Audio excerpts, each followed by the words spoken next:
That's enough of that. Let's get some folks in here real quick. Hello, everybody. Hello. Hi. All that setup, it finally worked. All right. So welcome back, everybody, to the Creative Economy. It's our weekly interview series where we interview voices and players from the creator economy at large, discussing key topics impacting the growth of the creator economy and all the people who are involved in it as well. We do go live on Wednesdays at 2 p.m. Pacific time, and you can find out more over at created.show. It's the official show page. You can find all our future episodes, programming, etc. By the way, we do stream on Facebook, YouTube, Twitch, LinkedIn. Oh, I got to check. Clubhouse and Twitter Spaces. So we're live in all those places. So choose your poison and join us wherever you may like. We also do post the show notes, longer form content over at creativeeconomy.com. It's the official official site for the show. So welcome back. And so let's get right into it. We've got a lot going on. I've been waiting for this conversation for far too long. Heather and I have become like pen pals at this point because I just sent her crap that I'm like, hey, have you read this yet? Have you read this yet? Yeah. No, I'm so excited for this. So this week we're here with our friend Heather Ramirez, which interestingly enough, I found and met originally in the Discord, the Means of Creation Discord. The really funny thing, though, is that I'm a huge fan of her husband's content, actually.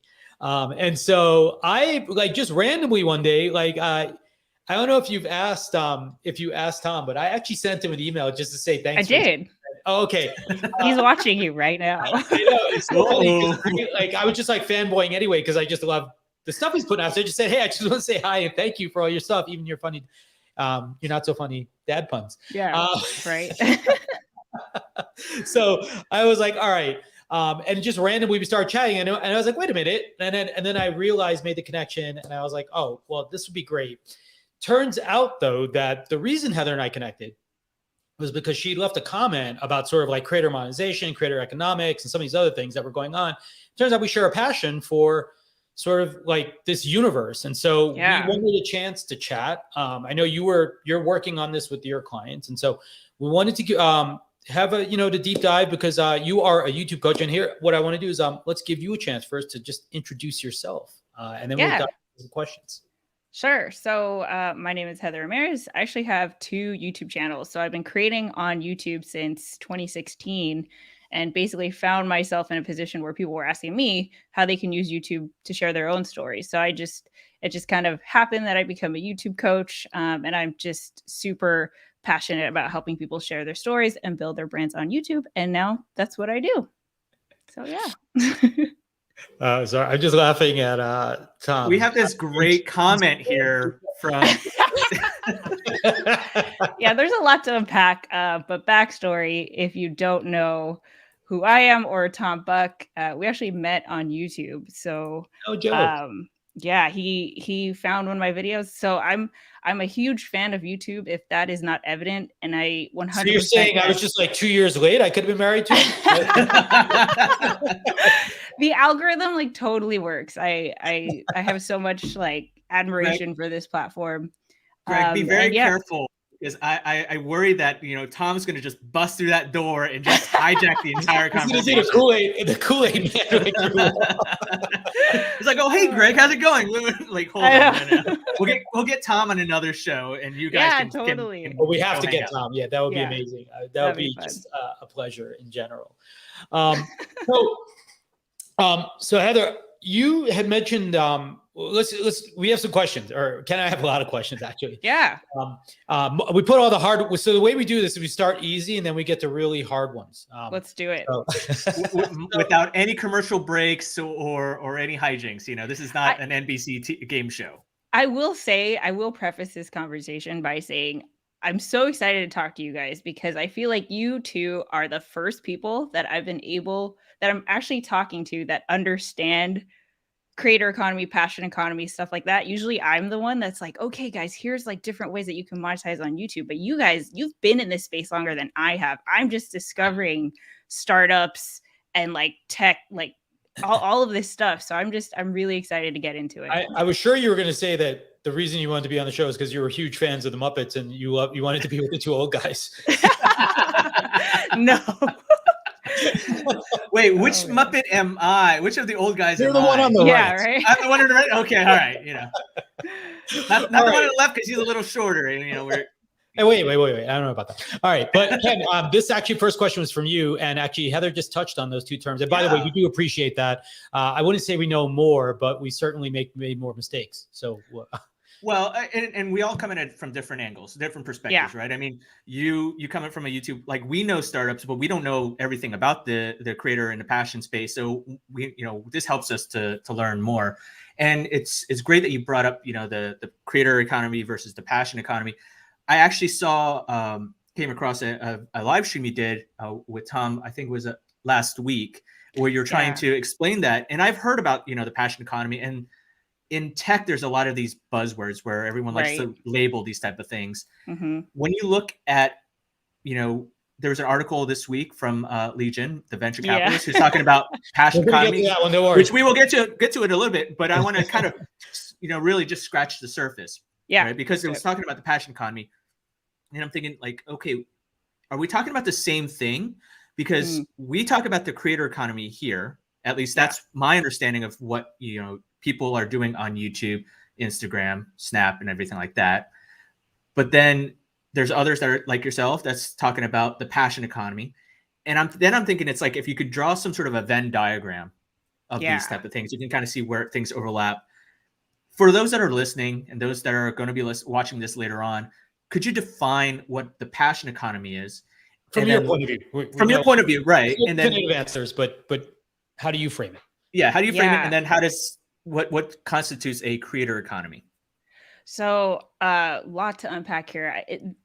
This is still like a thesis that I'm exploring, but basically, I came into YouTube the way that I think most people come into YouTube, which is you are a YouTube creator, you create videos, you try to amass as many subscribers and views as possible, and you monetize off of sponsorships, YouTube ads, or affiliates, which I think is the most common model to like YouTube success. And so we're always chasing after like silver play button, gold play button. Obviously, YouTube has their different awards to encourage creators to keep creating content on their platform. The thing is that I always felt like I was not good enough because I just have over 10,000 subscribers on one of my channels. So and I'm a YouTube coach. And so I always felt like, oh, am I like good enough to be a YouTube coach? Because the thing that like is celebrated is like all these trying to get these crazy numbers. And basically when I heard Legion and Adam Davidson like independently talk about the passion economy, I just kind of like took it both in, and I was like, wait, this is totally what I'm doing, and I'm already making a living doing what I love without having like the typical YouTube success. And so I just saw, it's like, it was just like I saw everything through this lens of, wait, I don't have to, instead of YouTube being the end goal, YouTube can be like a means to an end, right? So the way that I would define the passion economy, especially in the context of a YouTube creator, is that instead of amassing these crazy hundreds of thousands, millions, numbers, instead you build a community and you offer a transformational service or product to that community so that you're monetizing directly from the audience. You would have to make your money off of another platform, like, create an online course, offer a group coaching program, or build a community on something like Mighty Networks or something like that. Right. So that's how I would define it. So the passion economy, what separates the passion economy from others in the space, other terms, is the notion of a community. Yeah. So, one of the things that's talked about a lot in this space is like the 1,000 true fans, 100 true fans. So that's how I approach it, is like you can get 100 community members, right? So instead of just following and just subscribing and just watching, you can build a really tight-knit, engaged community where you're almost like creating the platform for people to unite around the common passion, right? Or the common goal that you create content about. And then if you have 100 people who are also invested in that thing, you could charge like $1,000 over the period of 12 months and make a living, right? So now that is relatively new in the YouTube space, because, I think even when we think of how, you would monetize on YouTube, basically it was coming from like, okay, a company signed your check, YouTube would sign your check, a sponsor would sign your check. And then we have these things like tipping and super chats and memberships, but it's still these like low ticket items, so that if you were trying to build a whole business off of your YouTube channel, you still need like crazy amounts of numbers and subscribers in order to see any longevity or sustainability. And so, for me, I just feel like it's so much easier, especially for YouTube creators who aren't necessarily going to have mass appeal. Like 100%, I consider myself, it'd be great to get the silver play button. But I don't need it, right? Like I couldn't even tell you what my YouTube numbers are, because I just don't check it. My business does not depend on like always growing on YouTube. That's not to say that like, I'm still creating content regularly, I'm still very passionate about it, but I think because I depend on it less than your typical YouTube creator, I have other ways to monetize, and I'm not as dependent on the YouTube growth. Does that make sense? Yeah. No, totally. And so Heather, actually, I think the first time we met or we started chatting, I sent you this diagram, and I think this is what helped you sort of saying, "Oh, I'd love to chat about this." Mm-hmm. And I believe, like, number one, I think Anthony had a great comment. By the way, Anthony and I went to the same junior high. However, we didn't know that. I thought it was the same high school. With same junior high and high school. We grew up like 5 minutes, like probably 10 minutes walking distance from each other. But the interesting thing was that Ken is the one who actually introduced us randomly. Oh, how weird. So small, short story. Anthony's an amazing photographer as well. So you should go buy his prints. But Heather, I think the thing that we were talking about and the thing you're describing to me is ultimately, I've been in this space for about 10 or 11 years or so. And I think the interesting thing is that I think about it from generations, right? Yeah. And so that first, what you're describing to me is what I call the Gen 3 sort of creator, right? And I use Joe Pulizzi's term, which I love, is the content entrepreneur. And I believe this is a person who is trying to monetize from the beginning, right? Yeah. As opposed to like waiting until you achieve like sort of some massive scale, right? And then it's like, what do we do with this? That's right. And you're right. Like, and to Anthony's point, it just may not, it may be really impossible. So there's two parts to this. One, it may be really hard to get to 100,000, 1 million subs anymore on YouTube, or certainly like years and years of time, right? As opposed to previously where maybe that was like a year, right? Yeah. Obviously there's always like these exceptions to the rule. Always. But no one should count that as the norm, right? And then the second part is it worth getting to that point, right? Like, would 1 million subs actually make you $1 million a year? I don't think so anymore, actually, right? Like, there's a lot of factors that go into this sort of equation that it seems that you may not get there. So I actually really appreciate where you're starting from, which is, you know, you can monetize early by offering and creating value, right? For a small handful of people, or maybe a small community of people, right? As opposed to waiting until you have a massive audience and then figuring out how to extract value from that. Yeah, I just don't think it's practical to go into it thinking that you're going to get because like even for me, I started YouTube like peak Casey Neistat Gary V 2016, daily vlogs, like the whole thing. It was that was when I entered, and I played that game of I'm going to upload a video, once a day, if not twice a day, and just like crunch out the content. And like, obviously the culture has evolved and we know that that's not sustainable or practical, but even someone who is that dedicated, just realistically, you can put in that much work and still never get there, right? Because there's just so many things that are not in your control. To me, it's just more practical to like, let's just, if the end goal is to like use all these tools to make a living around the thing that you're passionate about, it's never been easier. Like you could do that now because of these tools. You could do that now because of YouTube. And I think that that's a lot more fulfilling than like the silver play button. So here's a question related. One of my questions I sort of had, I guess, was just, so you're a YouTube coach, or you're a coach to YouTubers, right? What does that entail exactly? Like, who are the kinds of people who should come to you, right? And is there like sort of a philosophy or framework that you sort of use to try to like get people to where they want to be? Right. So I believe that when it comes to YouTube, there are just the basic rules to, obviously you have to have a catchy title. You should customize your thumbnails. Like there are things that just like, if we're on YouTube, we know we need to like kind of speak the language. But other than that, I feel like, to your point, like you said earlier, there's always going to be exceptions to the rules because there's so many people on YouTube. As soon as you say like, oh, you should put your YouTube shorts on a second channel and don't put it on your main channel, someone else has put it on their main channel and has seen success. So like, I just don't think that there is like one way to do it. And so I take the approach of like, how do we translate your unique story into the medium that is a YouTube video? And how do we, do all the right things, optimize and keywords and tags and all of those things to make sure that you have the highest discovery potential for your content. But then really, I just think it comes down so much to the creator and that creator's community and like how, what story they want to tell.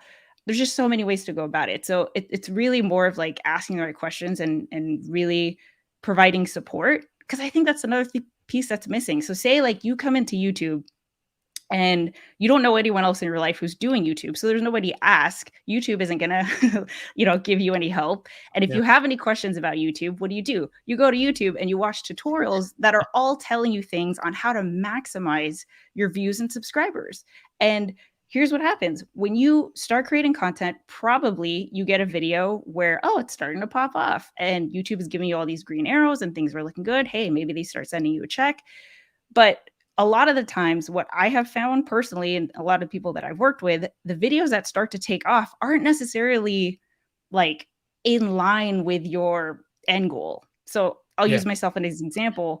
I made a video about Postmates because 6 months into my entrepreneurial journey, I ran out of money, but I happened to be in the same co-working space as like a Postmates community person back in the day.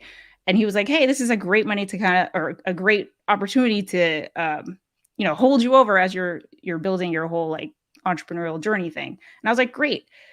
This is when Postmates, like, I didn't know what Postmates was. I just knew it was like, okay, I can't do Uber because I have a 2-door Camaro, but I could do this and I can, make money instantly on my schedule. I was like, this is totally going to work for me. I made a video about how to, 10 tips on being a Postmate. And that to this day is my most successful video.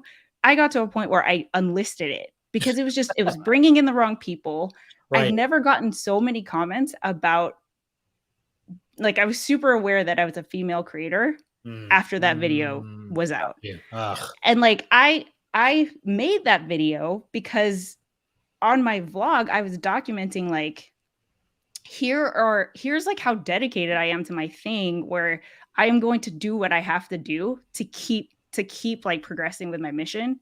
And this is a part of that story. But the way that people were finding me were like, I want to make money as a Postmate. Like I want to do this full time. And so it was just bringing in the wrong audience and stuff like that. So long story long, I think that there is a lot of, you get a video that pops off and you think like, okay, obviously the thing to do would be to lean into that. But sometimes that's not, like, I'm not playing, you're not my boss, YouTube, right? Like, I know you're telling me like the feedback that you are giving me is that this is what I need to do, but that's not what I want to do. And I think that support to tell you like, what do you actually want to do, and to kind of remind you, what is your end goal and not YouTube's end goal, is where I play a part. Right. Yeah. It's pretty classic from the sort of startup entrepreneurial world, is that there are lots of lead sources, but not all leads are good, right? Like there can be trash leads, not everything is a qualified lead. And so if you're building an audience or a following of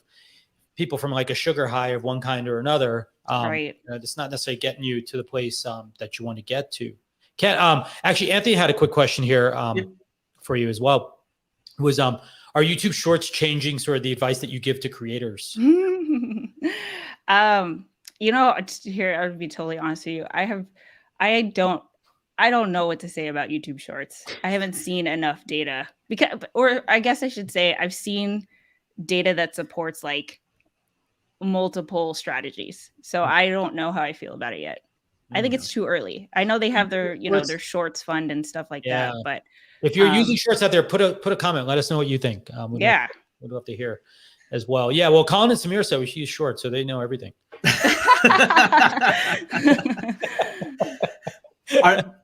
But here's an interesting question for you, Heather. Yeah. In terms of, as we're talking about with Shorts, you've just celebrated 5 years of your YouTube channel, and as a coach, and I kind of want to still get back. I'm still a little fixated in terms of the difference between the passion economy and the creator economy.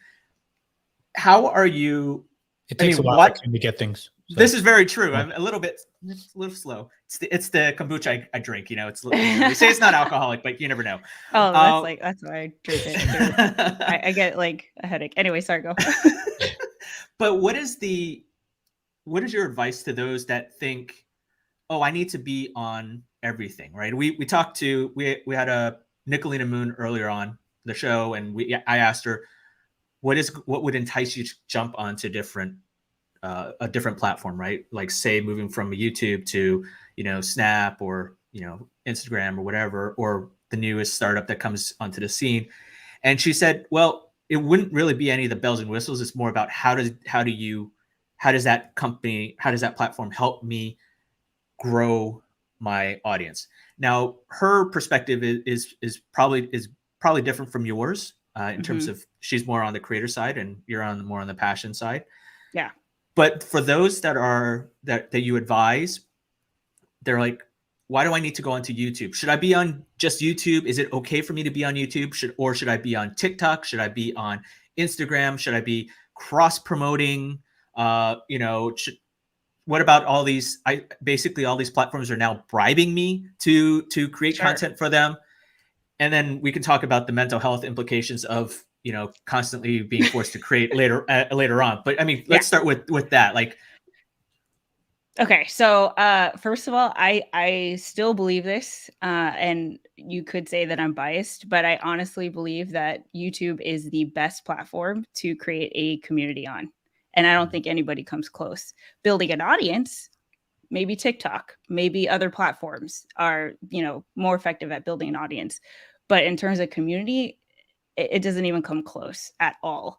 And 3 reasons for that. One is the quality of the content that you watch on YouTube is still very, it's that personal. I'm not going to connect with a 15-second TikTok, like with that creator. In fact, like I've never downloaded it. So maybe I'm assuming here. Yeah. But like the people that have used it, they're like, oh yeah, this is entertaining content, but I have no idea who these creators are. Like, TikTok is the happiest place on the internet. Get out of here. And then so that's number one. I feel like the connection is just like, I can't tell you how many people have told me, I feel like I know you already because of your YouTube videos, right? And I think that that's unique to YouTube. Two is curation. So many times I'll see a tweet or a post on Instagram that I'm like, oh, I need to show this to Tom, and I'll try to pull up my phone and I have no idea like where it is. I can't find it or whatever. On YouTube, it's like there's playlists. I could make my own playlist. The creator can make playlists. Like, there's a history that you can see all the videos that you watched before. There's likes. There's a lot of ways for you and the creator to connect you with the content that you want to watch. If you have 1,000 posts on Instagram, there's no way that I'm going to see post number 237. Even if it's like the one post that I need to see right now, there's just no way to get to it. And that's like really frustrating to me. Would you suggest though that for us, like say we're primarily on YouTube, we broadcast on YouTube, but we syndicate elsewhere, but yeah, should we be doing like, oh, let's go and do, Instagram lives, or while Greg's, after he puts his kid to sleep and he's like trying to put himself to sleep, he just surfs through TikTok, and then like, should he be doing those type of things?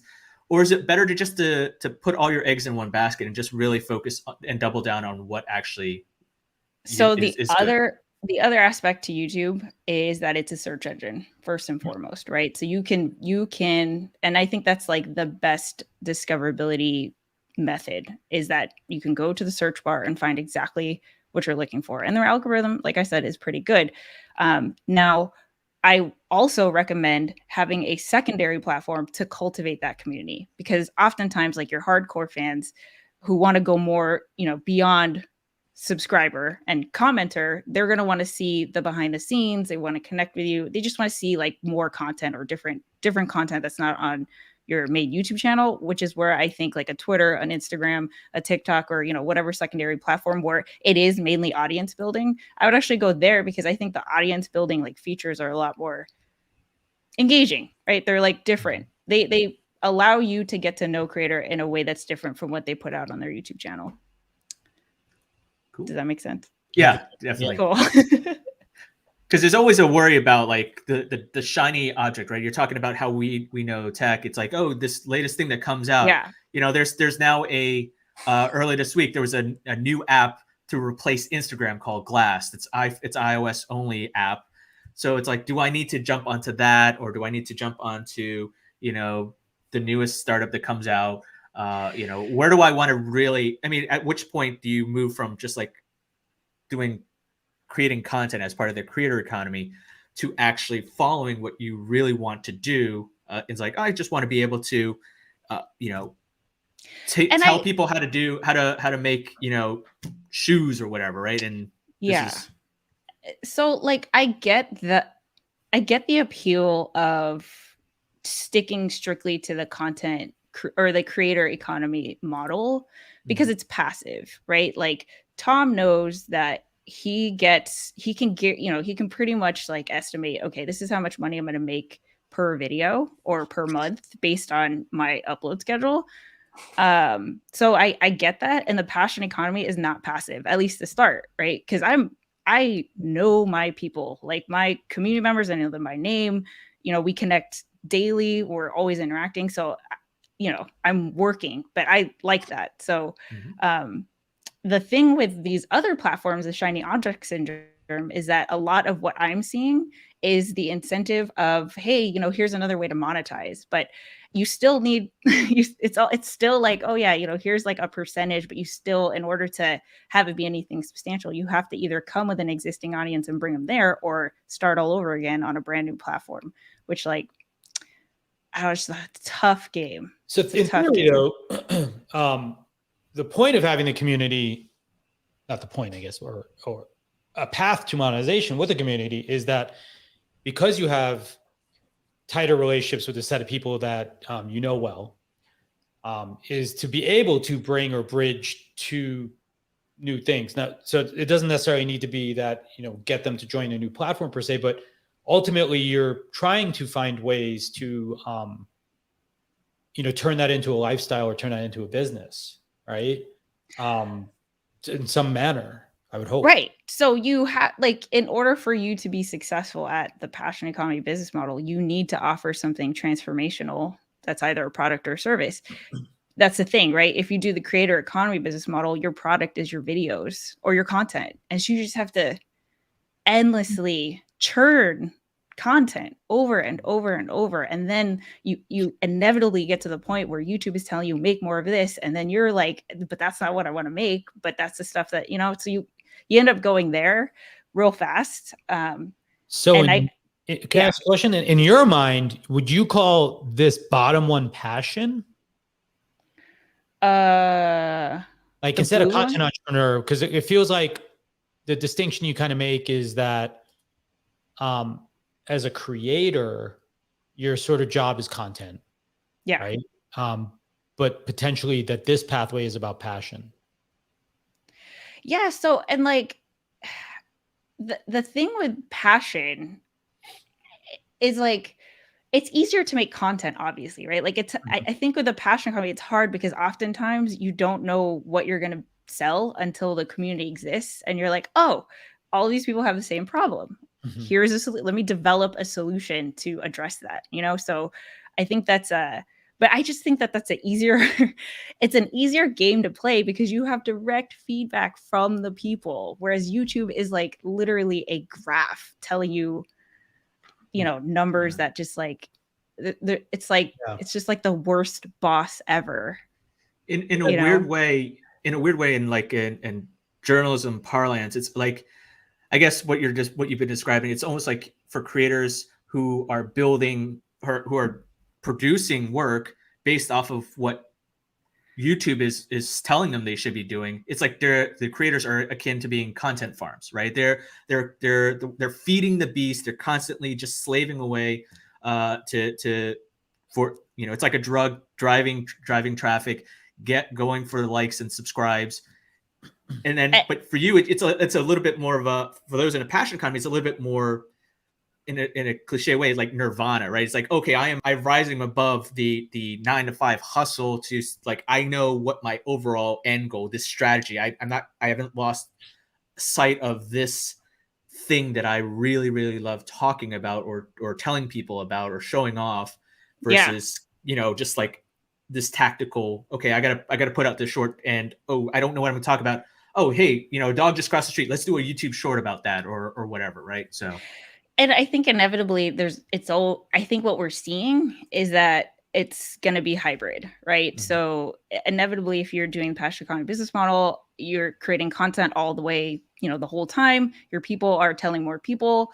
And so it's, eventually I think that if you're really good at what you do, you're going to get into the thousands at some point.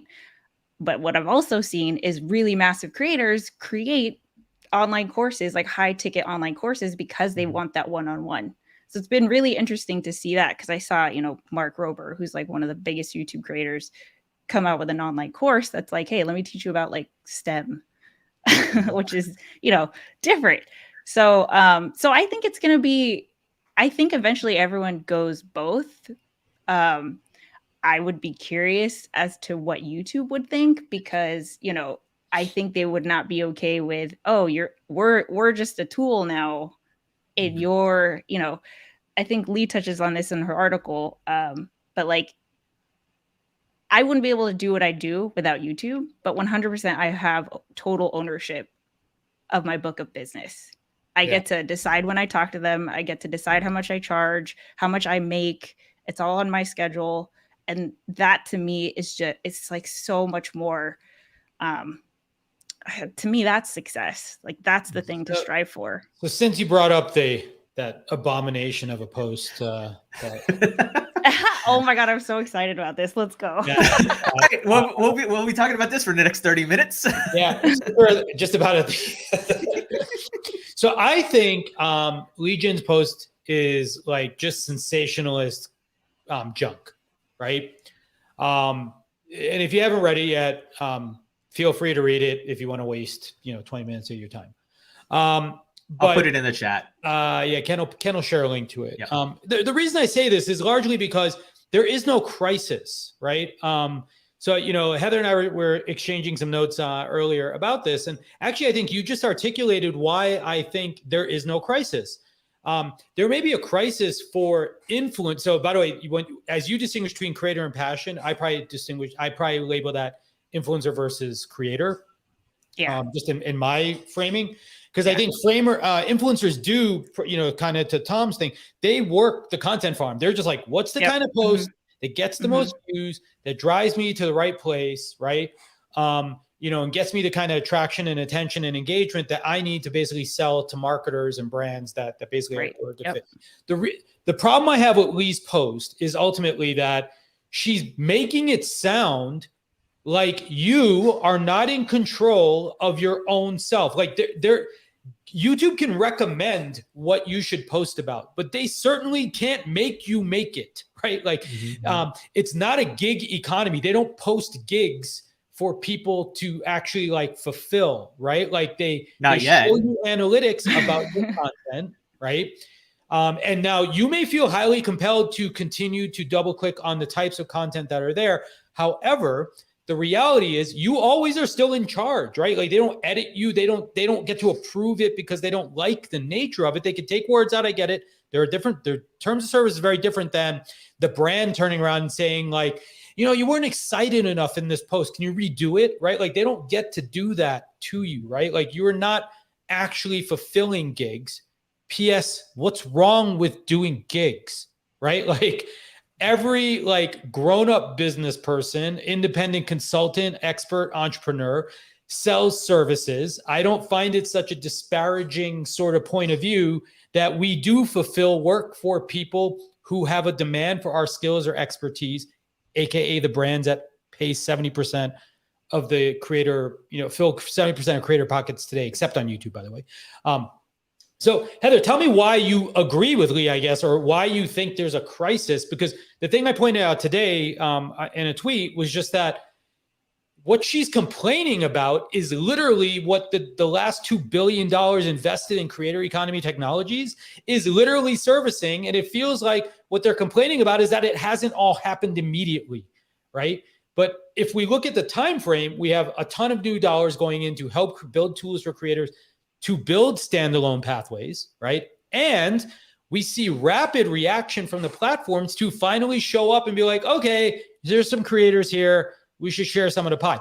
Up until now, Instagram had paid not a penny to any creator, and suddenly there's money available. I get it. It's a pittance, but it's still better than the zero it was before, right? So that's why I have such a hard reaction to that post.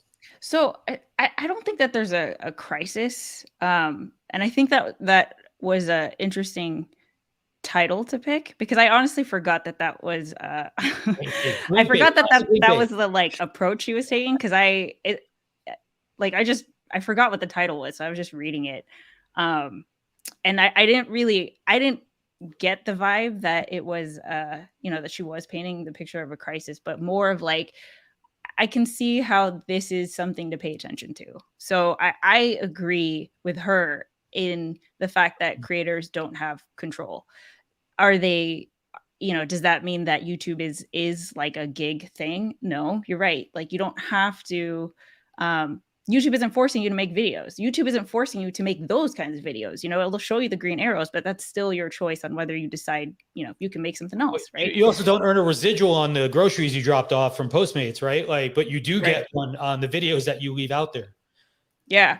I think that what she was, my impression was that creators don't have a lot of control.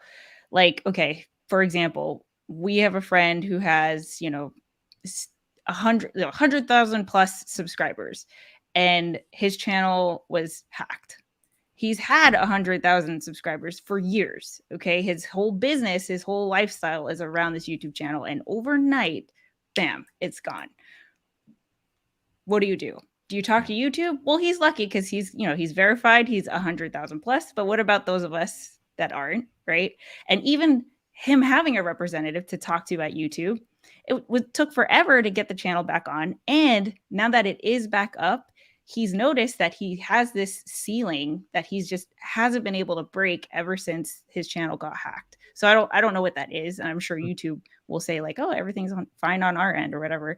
So in that case, it's hard when gig economies, these companies will say like, here's what you're making today, like here's the rate that you're going to pay. And we don't know why or where that comes from. The same with YouTube. It's like, well, we're just going to take this, or we're going to add this, or, and there's no one to talk to. You cannot contribute any input on, how things go, because the input that is given from any creators is all the guys at the top, like Mr. Beast, and we're not operating the same way. So so let me counter. Yeah. That, and I hear you, by the way. I understand all the points you're making, except I guess I have a very different frame on the points you're making, right? Let me provide an alternative view. And I know you agree with this view, by the way. My alternative view is that that's a marketing channel, right? And that's a technology layer. And everyone who builds on a marketing channel, leverages a marketing channel, or anyone who builds on a technology stack has inherent risk. Everyone, right? That marketing channel may dry up, that marketing channel may become ineffective, that marketing channel may become corrosive, right? That technology stack may be invalidated, may prove useless, right? May change its API and suddenly be not viable. Let me give you an example. My last company, Shoot, we raised $20 million, right? We were built on top of the Instagram platform, right?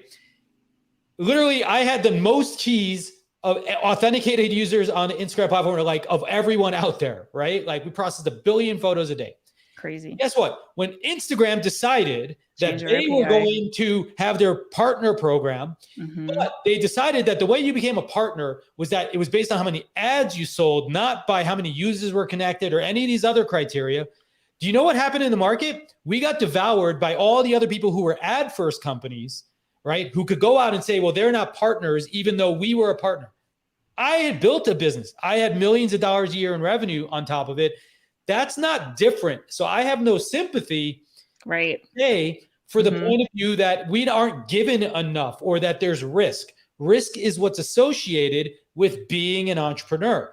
And so that's what I mean is, if this is your hobby, I get it, fine. But the second you put that hat on and you turn it backwards and you're going to be in business now, then all of those things are real valid risks that you have to factor in to your time on any platform.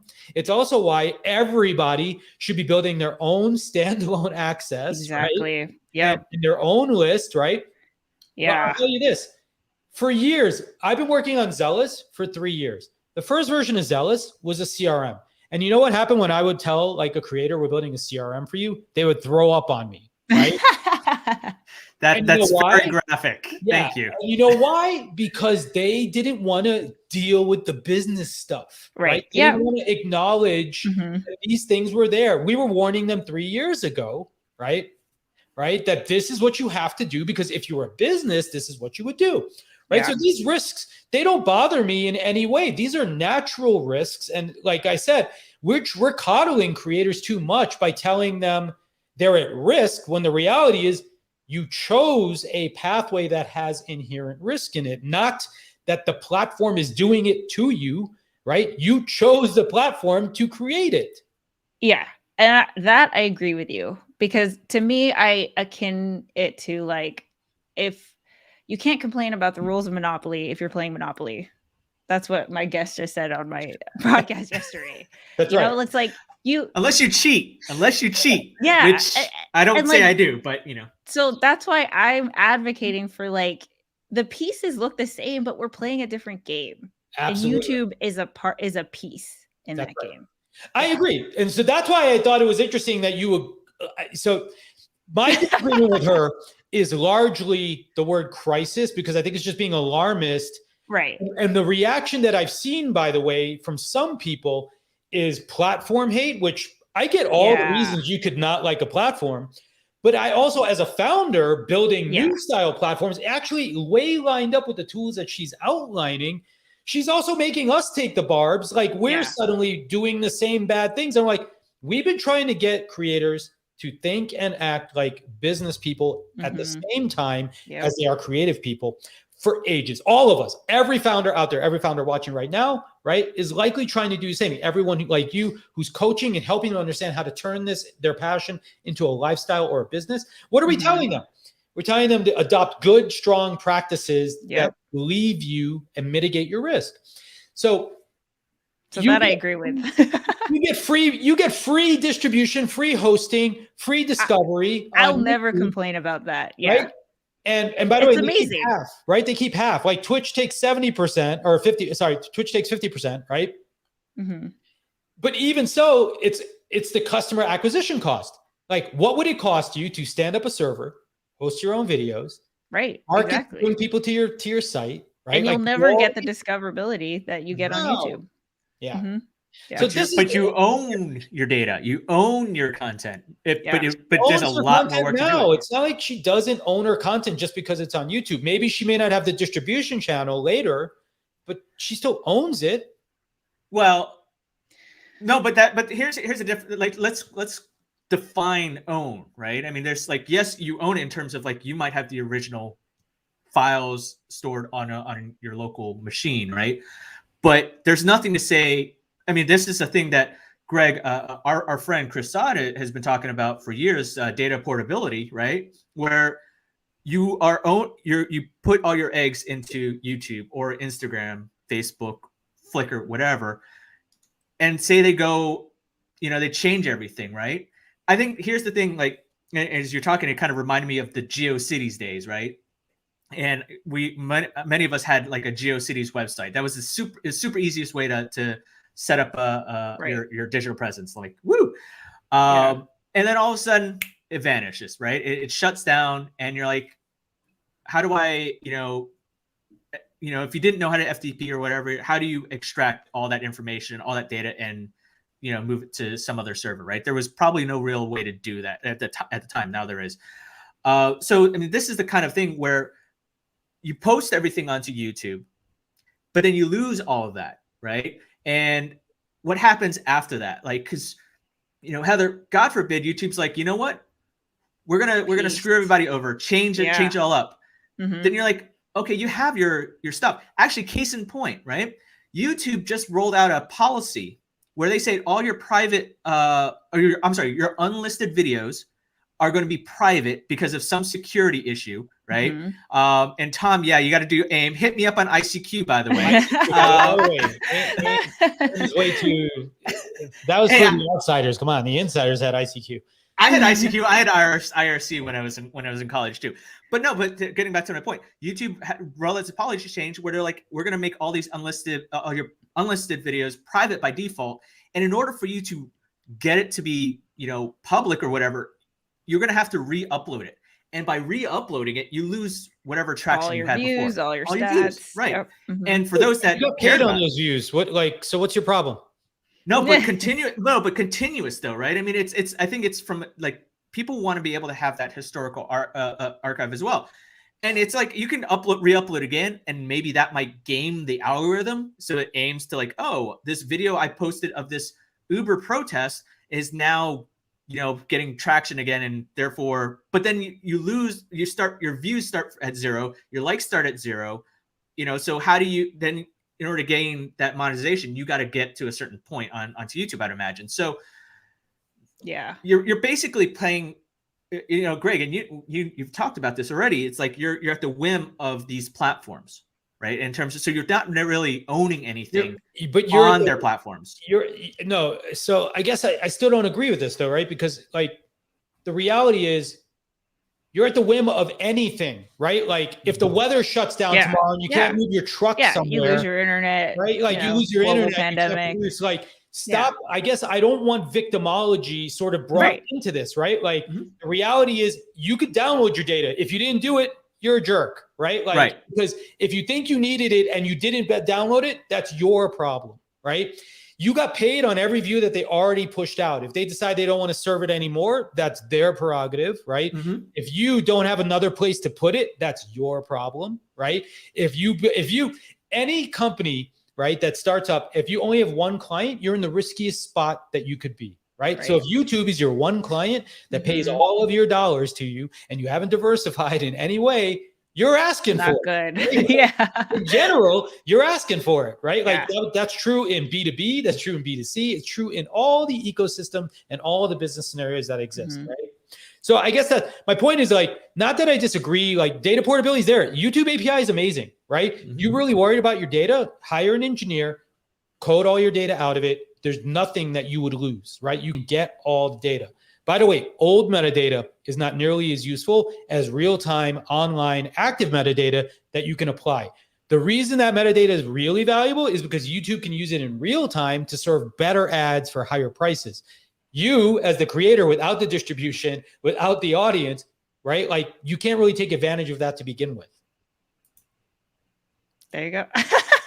Greg, you got some fans up in here. I mean, it's like you gotta just do a whole show with you just ranting about this, because it's like I think you can make I get make this as my a old shtick. man hair grumpy, my Muppet map. Hey Ken, Wait, by the way, how is I that different realized from before?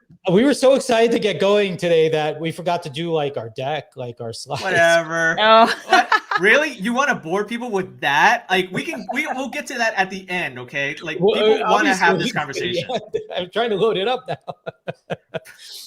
Sorry. But so Heather, let's what that it turns out we are in more agreement than disagreement, I think, right? Yeah. I mean, because I don't think it's a crisis. Like I'll never look at it that way. And you know, I met my husband on YouTube. I will never complain about YouTube.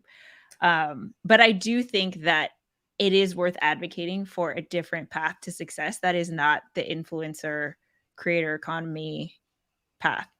And I honestly I think the passion economy path is easier, it's more practical, it's safer. You know, you own your audience, you have more control. I just think it's the way to go. And that's why I'm, you know, singing it to the rooftop. But I wanted to, you know, the reason why I want to talk to you guys is because is the passion economy even a thing? Like, is that like Adam Davidson? His definition was. By the way, I just ordered it. Okay, so his definition was like not digital. So it's like, you know, there's a ex-convict who had to work out in prison and then like now has a whole like let's take workout in prison, no equipment, turn that into like the new CrossFit or whatever. So, you know, that's his passion economy. There's no YouTube, there's no, you know, he did grow his audience like off of Instagram and stuff like that, but that's not what Adam Davidson highlights. It's very much like, here's your passion. There's a very specific, like only you can do that, right? Only that person with that experience and where that person is coming from can offer that service or product. Lee Jin is very much like startup, you know, tech. But I was like, okay, who's applying it to the YouTube world where there's going to be people who are, you know, still starting YouTube today, tomorrow, in the next year. And I think it's just a hard game to glamorize, you know, hey, yeah, you can make, you know, you can get 100,000 subscribers. No, you can put on all this work and never get there. But that doesn't mean that you can't like turn this into a business and like be really fulfilled and find a lot of meaning. And it's not that hard. I mean, Greg, you obviously you'll have a different take on this. I think for me, having been a journalist and kind of really always looking at what's happening in the world of tech, the word passion economy isn't really thrown around a lot, like in terms of the mainstream, right? There are a lot of the reporters that I see that cover the internet culture space. They don't talk about it. They've not mentioned the word passion economy. They do talk about the creator economy. There are those that say the use the word creator economy with a little bit of some negativity. It's like right, bad taste in the mouth. Yeah. It's like let me. I get it. Yeah, but I mean, I think, but it's a legitimate thing, and you look at a lot of the venture capital and investments and a lot of the startups that are coming up. There's certainly intrigue into this space, right? And I believe that in terms of the passion economy, that's actually a way to go, because there's a lot of turmoil right now in this creator economy space, the influencer space.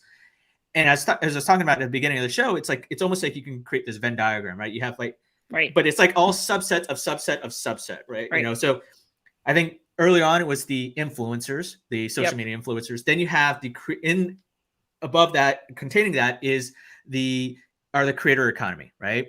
Where you can still be an influencer, but you're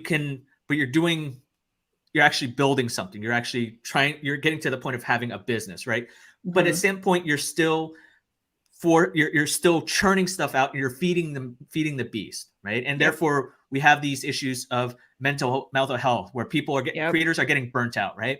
Mm-hmm. But then you take what you're doing, what your focus is on this passion economy, and I think that is more the umbrella of the influencers and the creator economy, where that is taking it as a whole ethereal level, where you're like, okay, let's set what is my actual goal? What do I want to actually be at peace at? And it's not, oh my God, there's this new app, I got to try this out, or I got to be on here, and constantly churn and generate I have 4 million people on TikTok, or I have, like, should I be upset that I have 1,000 followers on Clubhouse, right? For, well, Greg has probably 8,000 or so. I'm like, oh my God, like, what the hell? Why I'm not as important? Because, why aren't people paying attention to me? Because I'm a journalist, blah, blah, blah. Like, forget all of that. It's more like focus on what's really important. And I think people should be talking more about this higher level, but I don't think the words of passion economy are not necessarily the and like, look, I don't even know if that's the word, you know, and like, that's why I'm excited to now be connected to you guys, because I consider you two to be more in, I don't know, like the bridge to this world that I'm just discovering. I heard about passion economy. I understand how it's different. I'm translating it into the world of YouTube. And then my husband and I actually decided to add the word business model, because when I started to talk about the passion economy in the world of YouTube, they were like, yeah, but we're creators and we're passionate too. So what do you mean we're not doing the same thing? And then I was like, okay, there's too much, like, we're using the same words to refer to the same thing. Even YouTube calls your audience a community. I'm like, no, that's not the same thing. So yeah, I love this. Like, I think that, eventually this is the way to go, just because I think it's a unfortunate situation that a lot of people find themselves in when they are. Do you know how enthusiastic and how magical of a moment it is when someone finally decides to give themselves a chance to pick up a camera, put themselves out there, and feel like they have a voice? And then that gets torn down when the goalposts are constantly moving. Yeah. It's like you hit 1,000 subscribers and all of a sudden that's not good enough anymore. You just keep having to go. And finally I was like, you know what if I already crossed the finish line?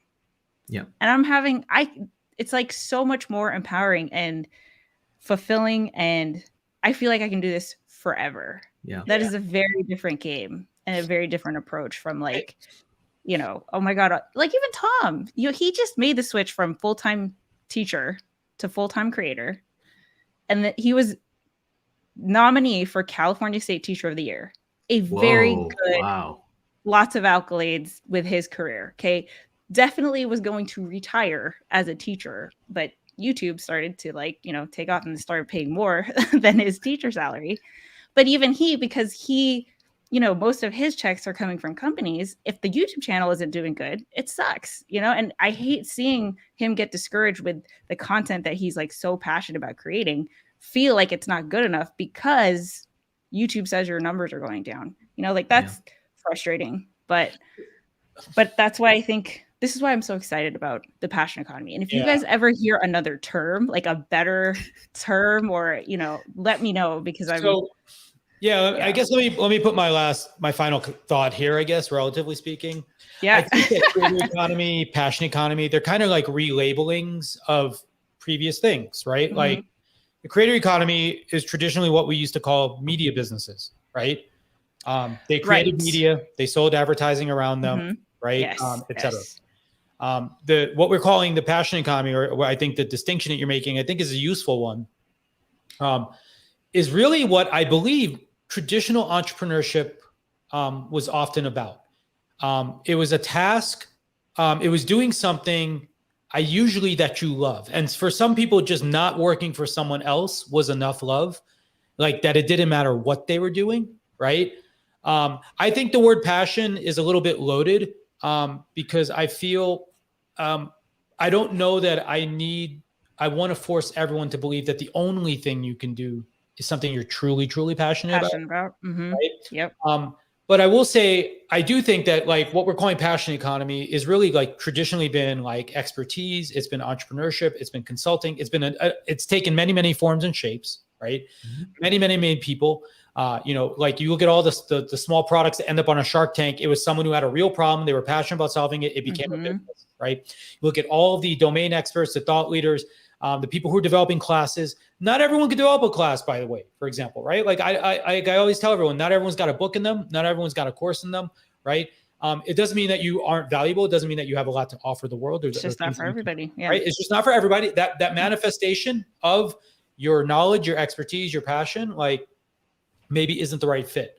I do think like it's a highly privileged place, is from my point of view, as an entrepreneur who's been an entrepreneur my whole life and had to struggle through all the normal things that entrepreneurs fight through. And I consider myself privileged to have had the opportunity to do the thing I love the most all the time. Yeah. Right.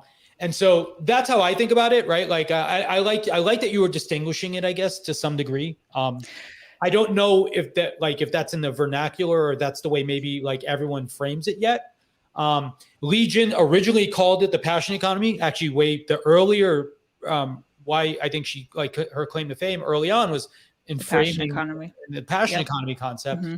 But now we're in the creator economy, and maybe the creator economy is just more of the stood up sort of SMB stylized framing toolkit, et cetera, around the infrastructure scaffolding around helping people with passion create businesses easier and faster, right?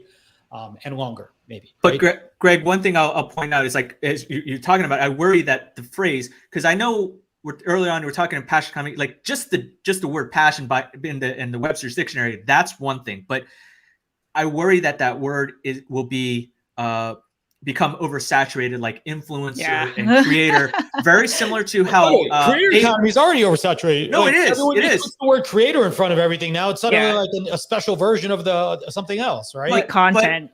Yeah, exactly. But you look at like when Aileen Lee came out with the term unicorn, right? And now everything, that word is overplayed. So, well, at least that's objectively a thing, right? Fair point. But I think, and if we talk about it in the truest sense of the word, like, oh, what is this? What is a passion? Like, okay, we get it. But then when you move that, when you transfer that to talking about, this, all the tech and this very Silicon Valley-esque type of philosophy, like, then it gets very like overplayed, and then I start rolling. So you're like, forget it. Let's put it this way. I think the opportunity is real. Obviously, there's a lot of things. This is why I do like Joe Pulizzi's term of content entrepreneur, because the one thing that it seems, at least this generation, by the way, it's not like all passion is expressed as content.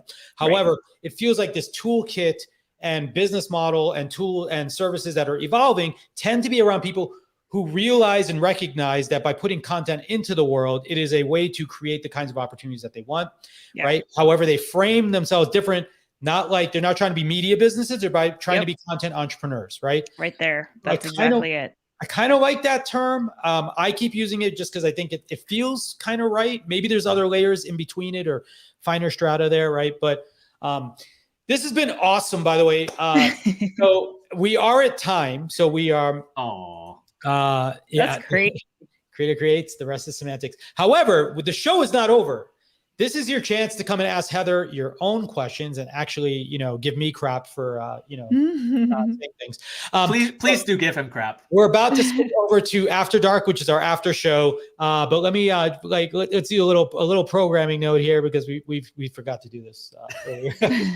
We're going reverse Benjamin Button here, right? By the way, feel free to give us a follow. We're on YouTube, Creator Economy, Twitter, Creator Economy, Twitch, Flipboard, everywhere, basically.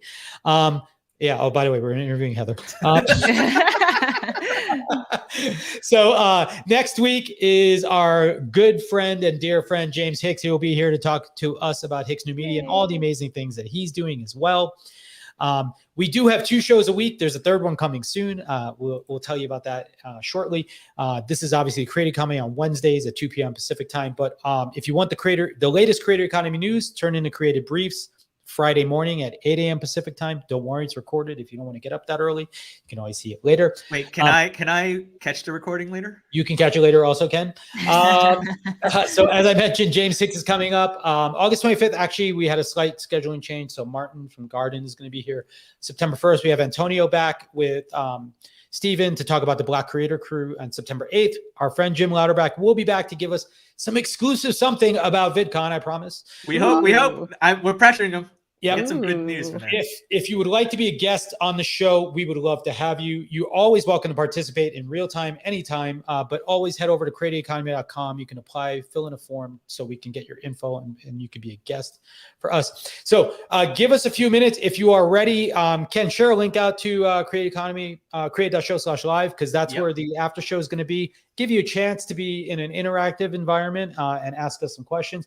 It's off the record, so it won't be recorded or streamed, but you do get to have an interesting chat.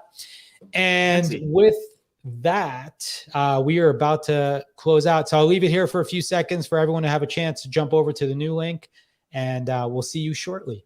Bye-bye, everyone. Thank you so much. Bye. Thanks so much.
Can you guys hear me? I can hear you. Okay.